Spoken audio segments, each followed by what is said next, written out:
Hello students, I Aarti ma'am welcome you all to yet another session of English worksheet number 7 dated 14 October 2020. The topic of today's worksheet is from the lesson Tsunami.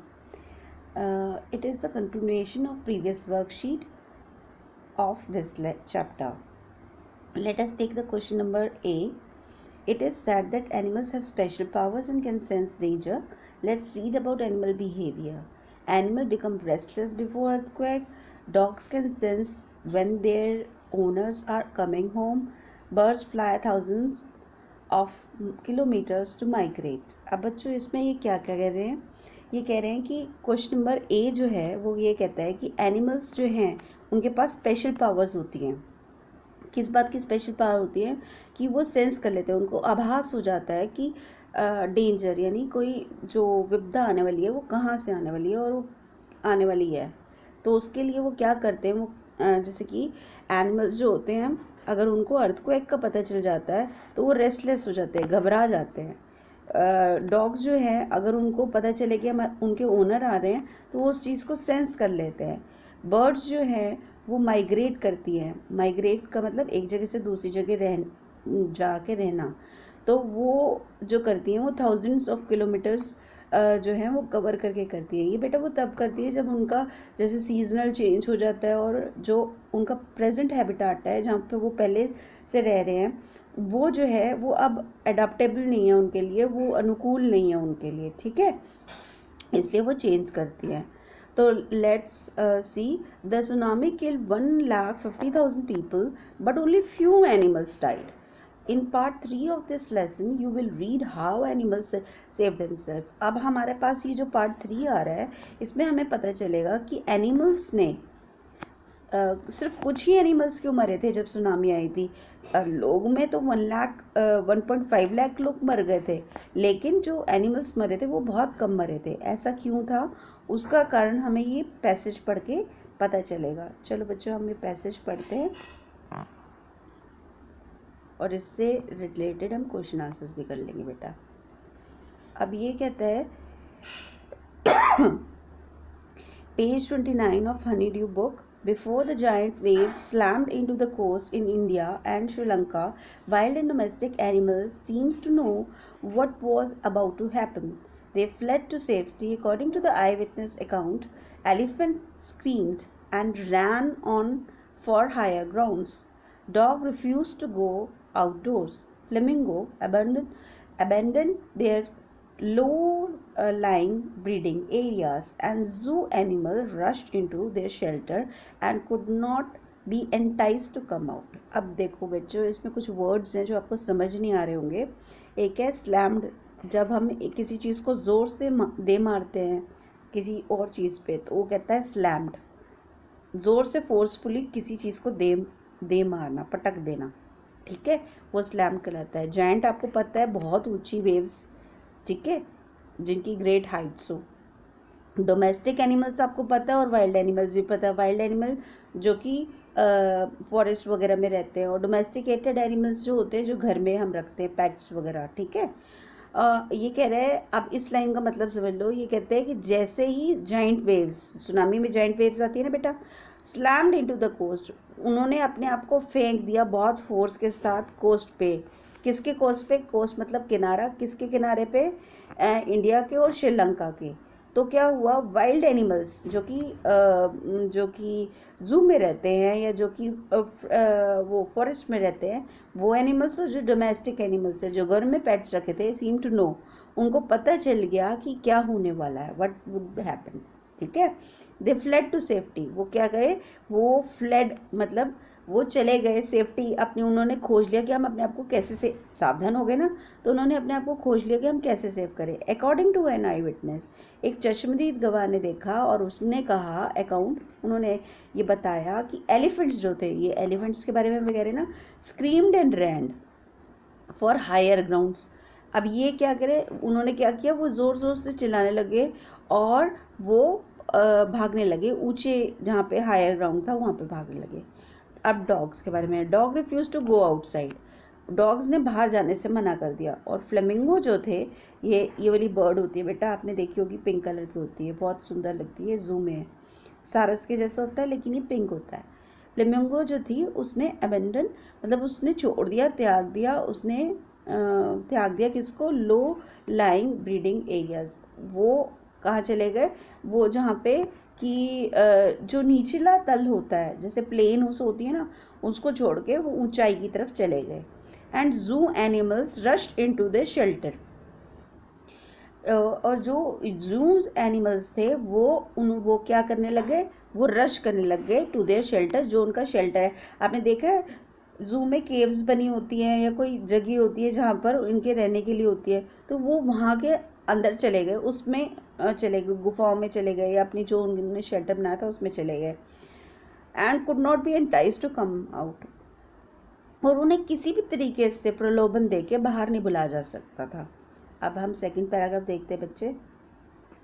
Many people believe that animals possess sixth sense and know when the earth is going to shake. Some experts believe that animals' more acute hearing helps them to hear or feel the earth's vibration. They can sense an approaching disaster long before humans really realize what's going on. We cannot be sure whether animals have a sixth sense or not, but the fact that the giant waves have rolled through the Indian Ocean killed more than 1,50,000 people in dozen countries, but not many animals have been reported dead. अब देखो ये पूरा paragraph क्या था, कहते हैं many people believe, कुछ लोग ये बिलीव करते हैं, मानते हैं कि that animal possess six sense, कि जानवरों के अंदर सिक्स सेंस होती है, मतलब एक छठी इंद्रिय होती है, and know when the earth is going to shake, और उनको पता होता है कि अर्थ वाइब्रेशन या अर्थ क्वेक कब आएंगे। Some experts believe that animal have more acute hearing, क्योंकि उनको लगता है कि उनके पास ना सुनने की क्षमता जो है ना वो बहुत तीव्र है, to hear and feel the earth vibration, और वो अर्थ वाइब्रेशन को भी फील बहुत जल्दी कर लेते हैं। They can sense an approaching disaster, और उनको पता चल जाता है कि जब कोई मुसीबत आने वाली हो तो उनको वो आने वाली है, अप्रोचिंग मतलब आना और पास आना, और डिजास्टर मतलब विपदा, आपदा जो भी है। तो जो भी उनको लगता है कि आपदा हमारे पास आने वाली है, वो क्या करते हैं, वो ह्यूमन से पहले, मतलब इंसान से पहले रियलाइज़ कर लेते हैं इस चीज़ को। रियलाइज़ मतलब भाप लेते हैं, ठीक है। We can not be sure whether animals have six sense, हमें ये पक्का तो नहीं है कि एनिमल्स के अंदर या जानवरों के अंदर सिक्स सेंस है या नहीं है, बट लेकिन हमें ये पता है कि जब जाइंट वेव यानी सुनामीज आई थी और उन्होंने roll through the Indian ocean में आई थी, और तब लोग तो जो थे वो 1.5 लाख लोग मर गए थे, और बहुत सारी कंट्रीज़ में, 12 से ज़्यादा कंट्रीज़ में। लेकिन जो एनिमल्स थे वो बहुत कम डेड रिपोर्ट हुए थे, जो एनिमल की मृत्यु हुई है वो बहुत कम है। अब देखो बेटा, हम क्वेश्चन नंबर बी पढ़ते हैं, और क्योंकि इसमें तो रीडिंग ही करनी थी ना, हमने रीडिंग कर ली और हमने बिहेवियर जान लिया किसका क्या है।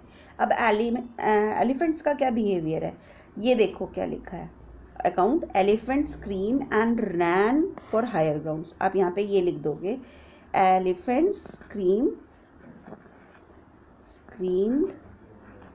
ठीक है, screamed and ran for higher grounds, ठीक है। मतलब कि आप एक तरीके से देखो, आपने ये वाली पूरी लाइन जो है ना यहाँ पे लिखनी है बेटा, ठीक है, इस बॉक्स के अंदर। फिर ये कहता है डॉग ने क्या किया, तो मतलब आपने क्या किया, ये वाली लाइन जो आपने लिखी, इसका अगर नंबरिंग दूँ 1 2 3 और 4, ठीक है, तो आपका फर्स्ट नंबर का आंसर जो है वो ये लिखा हुआ है बेटा, ये आपका फर्स्ट नंबर का आंसर हो जाएगा। आप इसको उतार लोगे यहाँ पर, ठीक है, इस बॉक्स में लिख देना। फिर उसके बाद है second, dog refuse to go outside, तो यहाँ ये आपका सेकंड का आंसर हो जाएगा, सेकंड। आप यहाँ लिखोगे refuse to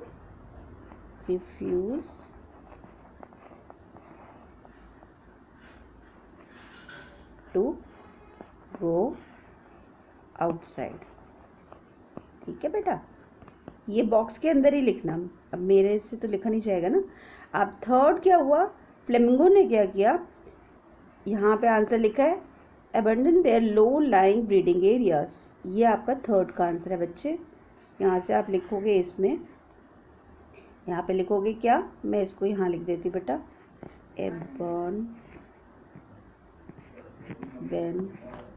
abandoned their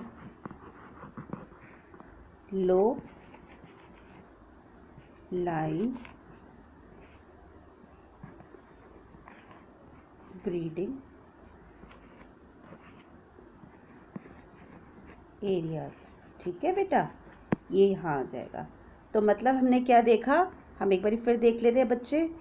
first, second, third, ये आंसर आपका है, यहाँ से आएगा। एलिफेंट लिखा हुआ है, screamed and ran for higher grounds, ये आपका फर्स्ट का आंसर हो गया। सेकंड है रिफ्यूज टू गो आउटसाइड, ये सेकंड का आंसर हो गया। थर्ड का आंसर हो गया abandoned for the low lying breeding areas, ये आपका थर्ड का आंसर हो गया। और फिर लास्ट आपका लिखा है जू animals rushed into shelter and could not B enticed और टेम्प्टेड आउट। ठीक है, ये चीज़ यहाँ लिखी हुई है। तो आपका ये ए पार्ट और बी पार्ट हो गया। चलो हम इसको आप यहाँ लिखोगे, इसको सेकंड वाले को आप यहाँ लिखोगे और थर्ड वाले को यहाँ लिखोगे। ठीक है, ये आपका आंसर हो गया। Let us come to question number C. बेटा अब ये क्वेश्चन करते हैं कि now answer the following questions by choosing correct option. जो जॉइंट वेव्स होती हैं वो क्या कहलाती हैं, वो सुनामी की वेव्स होती है ना बेटा, तो वो सुनामी कहलाती हैं। ठीक है, और another word in the passage that means shake. Shake जब होता है तो वो होता है वाइब्रेशन, वाइब्रेशंस को कहते हैं, वो शेकिंग हो रही है। फिर है very few animal died in the tsunami because they, B है इसका आंसर भी, दे कैन हियर और फील द अर्थ वाइब्रेशन। क्योंकि बेटा ये देखो, अगर आप इसको हम वहाँ से देखें तो एक तो ये हम सुनामी वाली पढ़े था, पूरा हम पहले भी पढ़ चुके कि अर्थ को एक आया और फिर बड़ी बड़ी सी वेव्स जो थी वो सारे वॉश करके ले जाती थी, वो है ना, तो ये सुनामी हो गया आपका। वाइब्रेशंस आती थी तो वो यानी शेक हो रहा है। शेक होता है कोई भी चीज़ आप घुमाते हो या हिलाते हो तो वो जो है वाइब्रेशंस होती है ना, तो ये इसके लिए है बेटा। और लास्ट जो है आपका, जो यहाँ पे लिखा है वो आपका आंसर यहाँ से लिखा है हमने कि ये देखो यहाँ पे लिखा है ना, acute hearing helps them to hear और फील द अर्थ वाइब्रेशन। ये आपका सी का आंसर है लास्ट पार्ट का, जो कि आपका थर्ड पार्ट है। ठीक है, ये क्वेश्चन नंबर सी का थर्ड पार्ट का आंसर है। और ये आपका किस पार्ट में लिखा है, ये आपका बी पार्ट में लिखा है। तो आपका आंसर बी, बी और बी है। ठीक है, तो बेटा ये आपकी थी वर्कशीट जो मैंने अब अच्छे से कंक्लूड कर दी है।